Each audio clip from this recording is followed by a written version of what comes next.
नमस्कार साथियों, IFMS 3.0 से संबंधित नया अपडेट है।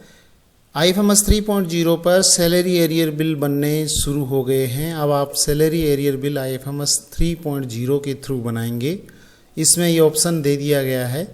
तो यहाँ पे सैलरी एरियर बिल बनाने से पहले आपको पे एंटाइटलमेंट में हिस्ट्री ऐड करनी होगी कि किस कारण से बेसिक चेंज हुआ है और वो कब से इफ़ेक्टिव है। वो सारी डिटेल आपको वहाँ पे फीड करनी होगी। तो इस वीडियो में हम सैलरी एरियर बिल के बारे में जानेंगे।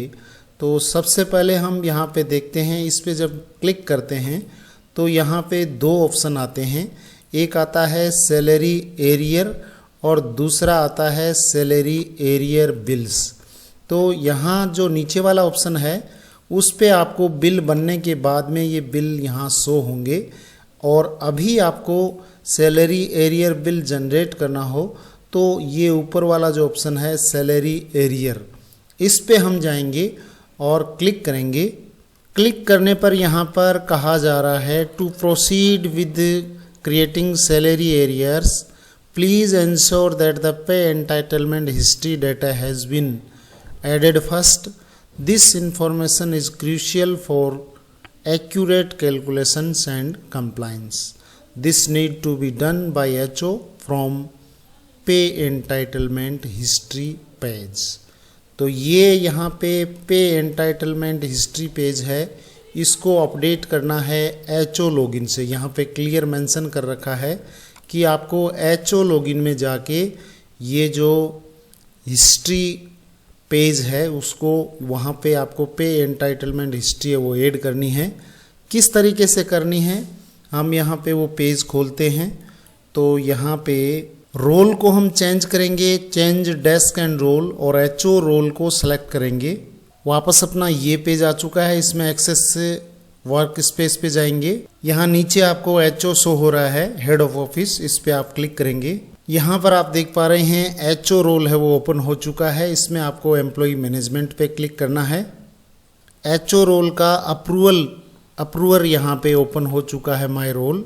तो इसमें आपको एम्प्लॉय मैनेजमेंट में जाना है और एम्प्लॉय मैनेजमेंट में आप जब नीचे क्लिक करेंगे तो यहाँ मिलेगा आपको एम्प्लॉय मॉडिफिकेशन, और एम्प्लॉय मॉडिफिकेशन में आपको यहाँ जो ऑप्शन दिख रहा है नीचे पे एंटाइटलमेंट के नीचे एक नया ऑप्शन दिया गया है, वो है पे एंटाइटलमेंट हिस्ट्री। ये ऑप्शन है पे एंटाइटलमेंट हिस्ट्री। इस पे आपको क्लिक करना है और इस पे क्लिक करके और वो हिस्ट्री ऐड करनी है जिस कारण से सैलरी एरियर बन रहा है। पे एंटाइटलमेंट हिस्ट्री पे जब आप क्लिक करेंगे तो ये पेज खुलेगा जिसमें आपको सारे एम्प्लॉयज़ की लिस्ट शो हो जाएगी। इस लिस्ट में जिन एम्प्लॉय का आपको एरियर बनाना है, जिस एम्प्लॉय का आपको एरियर बनाना है उसको आप सेलेक्ट करके मॉडिफाई पे क्लिक करेंगे।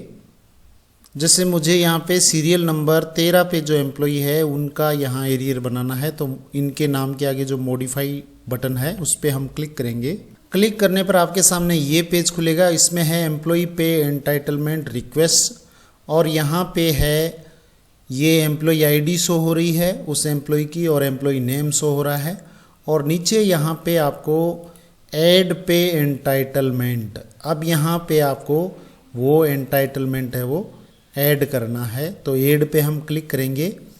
ऐड पे जब हम क्लिक करेंगे तो हमारे सामने ये पेज खुलेगा, और इस पेज में आपको यहाँ पे ये please complete the form with accurate detail for pay entitlement history and reasons, ensure all fields including reason selection, order dates, service category and designation align with post record, double check selection for pay commission, pay scale, allowances and effective dates before submission. Submission से पहले आपको 2 बार जांच कर लेनी है और उसके बाद में ही आपको इसको सबमिट करना है।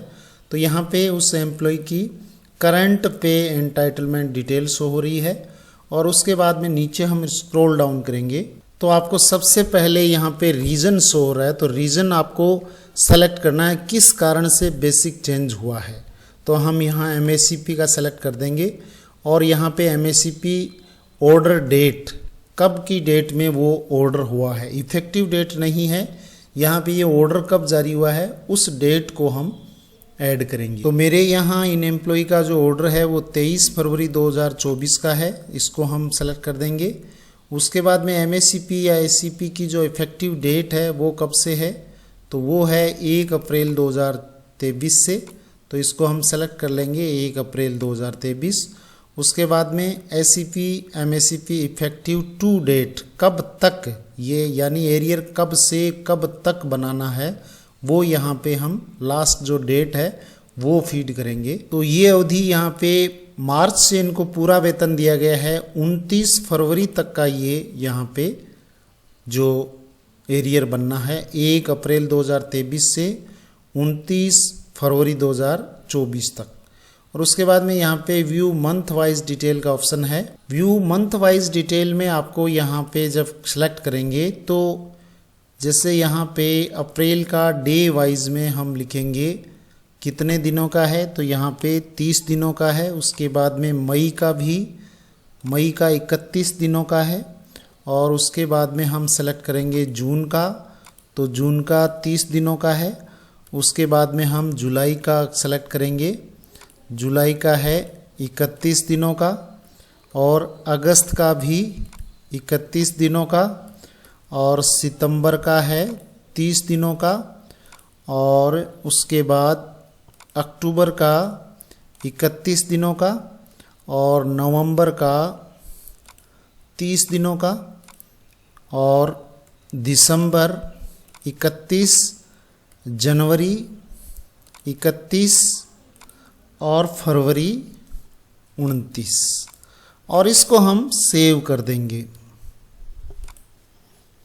सेव करने के बाद में आपको सर्विस कैटेगरी यहाँ सेलेक्ट करनी है, वरिष्ठ अध्यापक है ये, सबऑर्डिनेट सर्विस में आएगा। तो यहाँ पे सबऑर्डिनेट को सर्च करते हैं हम, ये सबऑर्डिनेट। और उसके बाद में सर्विस सब कैटेगरी में राजस्थान एजुकेशनल सबऑर्डिनेट सर्विस यहाँ पे हम देखेंगे, लिखेंगे एजुकेशन। तो ये the Rajasthan educational subordinate services. Designation यहाँ पे सीनियर टीचर को हम सर्च करेंगे, तो ये सीनियर टीचर यहाँ पे आ चुका है। पे कमीशन यहाँ पे हम 7th सेलेक्ट करेंगे, तो ये 7th सेलेक्ट कर लिया। पे स्केल यहाँ पे सेलेक्ट करेंगे, जैसे यहाँ। उसके बाद यहाँ पे हम बेसिक सेलेक्ट करेंगे, पे स्केल L11 सेलेक्ट कर लिया। और बेसिक यहाँ पे इनका कितना था 1 अप्रैल से पहले वो यहाँ पे सेलेक्ट कर लेंगे। और उसके बाद हम यहाँ पे डियरनेस अलाउंस है वो सेलेक्ट कर लेंगे, उस समय का जो डियरनेस अलाउंस था वो सेलेक्ट कर लेंगे। और उसके बाद यहाँ पे जो डॉक्यूमेंट टाइप सेलेक्ट करेंगे अदर। और जो भी इनके बेसिक चेंज होने का ऑर्डर है, SCP लागू हुई है या MSCP लागू हुई है या अन्य कोई रीजन से यहाँ पे बेसिक चेंज हो रहा है, तो उसके जो ऑर्डर हैं वेतन नियतन के और जो अपॉइंटिंग अथॉरिटी के ऑर्डर हैं वो यहाँ पे हम अटैच करेंगे और यहाँ पे ब्राउज करके इनको सबमिट करेंगे। अभी ये इनिशियल स्टेज पे है, अभी इसका काम है वो शुरू ही हुआ है, इसलिए इसमें कुछ पेचीदगी आपको देखनी पड़ सकती है। जैसे ये फुल मोड में एक्टिव हो जाएगा, हम एक एग्जांपल लेके और एक सैलरी एरियर बिल बना के देखेंगे। उससे पहले आप इसको एक बार ये देख लें। सबसे पहले आपको यहाँ पे जो ये पे एंटाइटलमेंट हिस्ट्री है वो ऐड करनी होगी, उसके बगैर सैलरी एरियर बिल है वो नहीं बनेगा।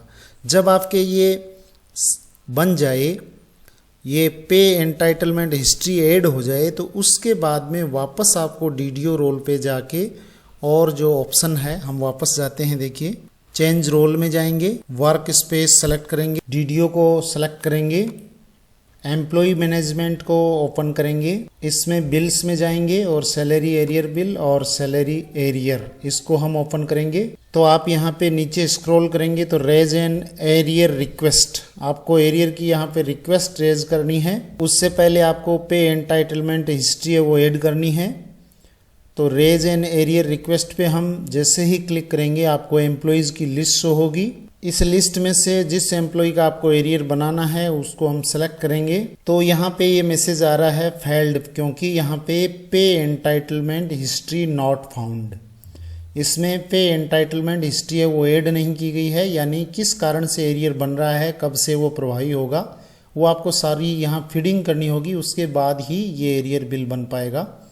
तो जब ही ये शुरू हो जाएगा, सारे इसके स्टेप्स है वो काम करने लग जाएंगे, तब हम इस पर एक एग्जांपल लेके और वीडियो बनाएंगे। तब तक के लिए थैंक यू वेरी मच। जय हिंद, जय भारत।